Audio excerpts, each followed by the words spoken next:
Hello everyone, welcome back to my channel. आज हम MS word में जो इंसर्ट टैब है उसमें एक शेप्स का ऑप्शन आता है। उसे हम कैसे यूज करते हैं, शेप्स को हम ड्रॉ कैसे करते हैं, अगर हमें उसकी आउटलाइन कलर सब कुछ चेंज करना हो तो हम उसमें कैसे करते हैं, वो आज हम सब कुछ सीखने वाले हैं। सबसे पहले हमारा जो एमएस वर्ड होता है उसे हम ओपन कैसे करते हैं, उसमें होम टैब और आदि चीजें हम ऑलरेडी कवर कर चुके हैं। अगर आपको नहीं आती या फिर अगर आपने मेरी इस चैनल के जो पहले की वीडियोस हैं वो आपने नहीं देखी तो आप मेरे चैनल पे जाके वो वीडियोस को गो थ्रू कर सकते हैं। अब इंसर्ट इंसर्ट टैब पे आएंगे। जो हमारा यहाँ पे शेप्स का ऑप्शन है, शेप्स का हम यूज क्यों करते हैं? अगर आपको अपना जो डॉक्यूमेंट है वो बोर अट्रैक्टिव अगर कुछ बनाना है, कुछ उसमें पर्टिकुलर कोई चीज है जो आपको बहुत मतलब व्यू में आपको चाहिए कि जैसे आपने टेक्स्ट बॉक्स का यूज करा, वो आपको चाहते हो कि वो मेन चीज है वो उसमें कवर होकर आए, तो आप ऐसे शेप्स का यूज वगैरह सब कुछ कर सकते हैं। इसमें सारे ऑप्शंस मिलते हैं हमें। जैसे हम शेप्स पे जाएंगे तो आपको टेक्स्ट बॉक्स का ऑप्शन मिलेगा, कुछ आपको लिखना है तो आप टेक्स्ट बॉक्स का यूज कर सकते हो। फिर आपको ये लाइंस के ऑप्शन मिलते हैं, रेक्टेंगल्स के हैं, कुछ बेसिक शेप्स है हमारे पास, यहाँ पे हमारे पास एरोस के ऑप्शन है। फिर हमारे पास यहाँ पे इक्वेशंस हैं, प्लस माइनस मल्टीप्लिकेशन। फिर फ्लो चार्ट अगर हमें कुछ बनाना है वो बना सकते हैं। अगर हमें कुछ स्टार या बैनर्स का यूज करना है, फिर हमारे पास ये सारे ऑप्शंस आते हैं। अगर हम यहाँ से जो रिसेंटली यूज जो आपने अभी रिसेंटली यूज करी है उसका भी देख सकते हैं। हम क्या करेंगे, जो हमारे पास रेक्टेंगल है हमने इसको यहाँ से सिलेक्ट किया। जैसे सिलेक्ट करते हैं तो हमारे पास यहाँ पे एक प्लस का साइन आता है। प्लस के साइन को जैसे लेफ्ट क्लिक को ड्रैग करके अगर हम यहाँ से ऐसे ड्रॉ करें तो हम इसको जितना भी विथ यहाँ से देना चाहते हैं और जितनी हाइट देना चाहते हैं वो हम इसमें यहाँ से ड्रॉ कर सकते हैं। अगर अभी हम यहाँ से चेक करें तो जैसे हमने शेप को सिलेक्ट किया था हमारा एक ऑप्शन खुलता है शेप फॉर्मेट का। शेप फॉर्मेट में हमारे पास ऑप्शन आता है शेप स्टाइल्स का। शेप स्टाइल्स में हम क्या कर सकते हैं, यहाँ पे ऑप्शन आपको मिलेगा शेप फिल का। शेप फिल में आपको जो भी इसमें कलर्स वगैरह फिल करने हैं वो आप इजीली इसमें कलर्स वगैरह फिल अप कर सकते हो। अगर मुझे ब्लू कलर करना है, अगर आपको यहाँ पे ये कलर्स नहीं मिल रहे, जैसे कि आपको इन कलर्स में से कोई भी कलर्स आपको नहीं लगाना, आपको इसके अलावा कलर्स चाहिए, तो हमारे पास यहाँ पे ऑप्शन आता है मोर फिल कलर्स का। जैसे ही यहाँ पे जाएंगे तो यहाँ पे दोनों ऑप्शंस आते हैं, या तो आप कस्टम यहाँ से ऐसे चेक कर सकते हो, वरना आपको स्टैंडर्ड में कलर्स मिलते हैं यहाँ पे पूरा कलर पैलेट, तो आप यहाँ पे जाके भी जो भी कलर्स को चूज करोगे। जैसे कि अगर हम कर लेते हैं ये पिंक, और जैसे यहाँ से ओके करेंगे तो वो वाला कलर क्या होगा उसमें फिल हो जाएगा। फिर हम क्या करेंगे, हमारे पास शेप आउटलाइन का ऑप्शन आता है। शेप आउटलाइन अगर हम इसकी ब्लैक रखना चाहें या फिर अगर आपको इसकी रेड रखनी है या फिर येलो रखनी है, आप इजिली इसकी शेप आउटलाइन वगैरह सेट अप कर सकते हैं। अगर हम इसकी आउटलाइन थोड़ी हमें विथ ज्यादा लगे तो हम इसकी आउटलाइन जो ये विथ है उसको हम कम भी कर सकते हैं, ज्यादा भी कर सकते हैं। तो जैसे हम शेप आउटलाइन पे जाएंगे हमारे पास यहाँ पे नीचे ऑप्शन आता है वेट का।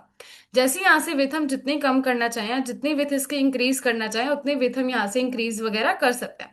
अगर हमें स्केच में चाहिए तो हम यहाँ पर आके इसको ऐसे भी बना सकते हैं। फिर अगर हमें डैशेस में चाहिए तो यहाँ से आके हम डैशेस में भी इसके विथ जो भी हमें बॉर्डर्स वगैरह है वो डैश में भी हम यहाँ से दे सकते हैं। फिर हमारे पास ऑप्शन आता है कि अगर मुझे ये शेप के अंदर कुछ लिखना होगा तो हम क्या करेंगे, दो ऑप्शंस होते हैं, या तो आपका शेप फॉर्मेट खुला हुआ है तो आपको यहीं पे शेप ये जो टेक्स्ट बॉक्स है इसका ऑप्शन मिलेगा। जैसे इस पे क्लिक करेंगे फिर से हमारे पास ये प्लस का साइन आएगा। जितने एरिया पे आपको लिखना है उतने एरिया का आपने ये टेक्स्ट बॉक्स ड्रॉ करा, और जो भी हम इसके अंदर यहाँ से टाइप वगैरह करेंगे, अगर इसका कलर्स वगैरह चेंज करना है तो मोस्टली जिन्होंने मेरी वीडियोस ऑलरेडी पहले देखी हैं तो उन्हें पता होगा कि होम टैब से हम इनके कलर्स वगैरह जो हमने टेक्स्ट लिखा होता है उनके कलर्स, उनका फॉन्ट साइज, उनका जो बोल्ड इटैलिक, हम सारी चीजें कर सकते हैं। और जिन्हें नहीं पता वो मेरे चैनल पे जाके इनकी पहले की वीडियोस को गो थ्रू कर सकते हैं, तो आपको पता लग जाएगा। फिर हम होम टैब पे आएंगे। अगर हम यहाँ से आके इसके फॉन्ट वगैरह चेंज करना चाहें तो हम कर सकते हैं, फॉन्ट साइज इंक्रीज करना चाहें वो भी कर सकते हैं, बोल्ड करना चाहें, इटैलिक करना चाहें, अंडरलाइन करना चाहें, यहाँ पर आके कलर्स वगैरह को चेंज करने हैं तो वो भी हम कलर्स वगैरह इसमें चेंज वगैरह कर सकते हैं। यही चीज हमारे पास यहाँ पे भी आती है। अगर हम वर्ड स्टाइल ऑप्शंस देखें तो हमारे पास भी यहाँ पे कलर्स वगैरह हम इसके चेंज वगैरह कर सकते हैं, बट बोल्ड इटैलिक जो आपको करना है वो आपको ऑब्वियसली होम टैब के अंदर जाके ही आपको करना पड़ेगा। पर अगर अभी हम यहाँ से चेक करें, जो हमारी जो हमने शेप ली थी उसका कलर पिंक है, पर जो हमने टेक्स्ट बॉक्स लिया है उसमें हमने टेक्स्ट तो लिख लिया बट उसका कलर वाइट आ रहा है। अब हमें जो वाइट कलर है वो नहीं चाहिए, तो हम क्या करेंगे, उसको हमने शेप जो टेक्स्ट बॉक्स लिया उसको सिलेक्ट करेंगे, शेप फिल पे जाएंगे जहां से हम कलर फिल करते हैं। जैसे यहाँ से नीचे देखेंगे तो हमारे पास एक ऑप्शन आएगा नो फिल का, यहाँ से आके हम इसको नो फिल वगैरह कर सकते हैं। अगर इसकी आउटलाइन भी आपको नहीं चाहिए तो आप शेप आउटलाइन पर आओगे और यहाँ पर भी आपको अगर इसको स्क्रॉल करते हुए देखेंगे तो आपको यहाँ पे नो आउटलाइन का ऑप्शन मिलेगा। यहाँ से आके आप अपनी आउटलाइन वगैरह सब कुछ रिमूव वगैरह कर सकते हैं। उसके बाद अगर हमें कुछ और लिखना है या इसी के अंदर कोई और शेप ऐड करनी है तो आप वो भी इजिली कर सकते हैं। हम क्या करेंगे, या तो अगर आप शेप फॉर्मेट पे ही यहाँ पे शेप्स का ऑप्शंस पे जाके जो भी शेप्स ऐड करनी है उसको सिलेक्ट कर सकते हो, वरना आप एक इंसर्ट टैब पे जाके फिर शेप्स में जाके आपको जो शेप्स चाहिए वो आप इजिली सिलेक्ट वगैरह कर सकते हो। जैसे कि हमें रेक्टेंगल ही चाहिए, हम यहाँ से आके इस पे ऐसे ड्रॉ वगैरह कर सकते हैं। हमने इसको ऐसे ड्रॉ करा, अगर इसके अंदर मुझे इसके कलर्स वगैरह चेंज करने हैं, वाइट चाहिए, इसकी आउटलाइन अगर मुझे ब्लैक चाहिए तो हम ब्लैक कर सकते हैं। विथ वगैरह अगर हमें कुछ चेंजेस करने हैं तो हम यहाँ से आके इसकी विथ वगैरह जितनी कम चाहते हैं उतनी विथ यहाँ से कम कर सकते हैं। अगर मैं ये शेप का कुछ इफेक्ट्स वगैरह डालना चाहूँ तो हमारे पास यहाँ पे शेप इफेक्ट्स का ऑप्शन आता है। अगर मुझे यहाँ से इसकी शेडो वगैरह डालनी है तो मैं यहाँ से इस शेप की शेडो वगैरह कुछ ऐड कर सकती हूँ।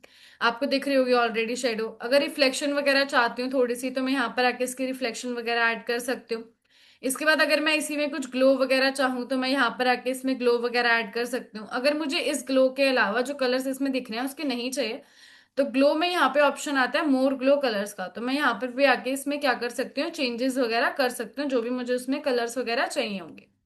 फिर हम यहाँ से देखें तो हमारे पास सॉफ्ट एज का भी ऑप्शन आता है। सॉफ्ट एज होते हैं जो भी इसके कॉर्नर्स दिख रहे हैं, देखो यहाँ से प्रॉपर पूरे बोर्ड दिख रहा है, जो हमारे पास यहाँ से प्रॉपर पूरे कॉर्नर में दिख रहे हैं।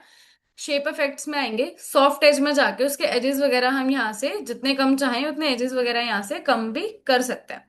फिर शेप इफेक्ट्स में आएंगे, कुछ यहाँ से हम 3D लुक में चाहते हैं तो हमें यहाँ से 3D लुक में दिखेगा।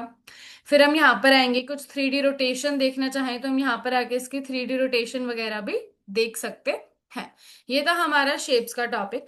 अगर आपको ये शेप से रिलेटेड कोई भी वर्क वगैरह चाहिए या फिर अगर आपको कोई भी प्रैक्टिस वगैरह करनी है, कुछ काम वगैरह चाहिए, तो आप इस वीडियो के कमेंट सेक्शन में एक वर्क मैसेज का ड्रॉप डाउन कर सकता है, जिससे मैं आपको कोई वर्क वगैरह से रिलेटेड आपके कमेंट सेक्शन में या फिर इसके वीडियो के डिस्क्रिप्शन में मैं डाल दूंगी, तो वहां से जाके आप उसको प्रैक्टिस वगैरह कर सकते हैं। कोई भी डाउट वगैरह होगा तो आप कमेंट सेक्शन में पूछ भी सकते हैं, तो हम अगली वीडियो में उस डाउट वगैरह को क्लियर करेंगे। Thank you guys for watching my video. Bye bye.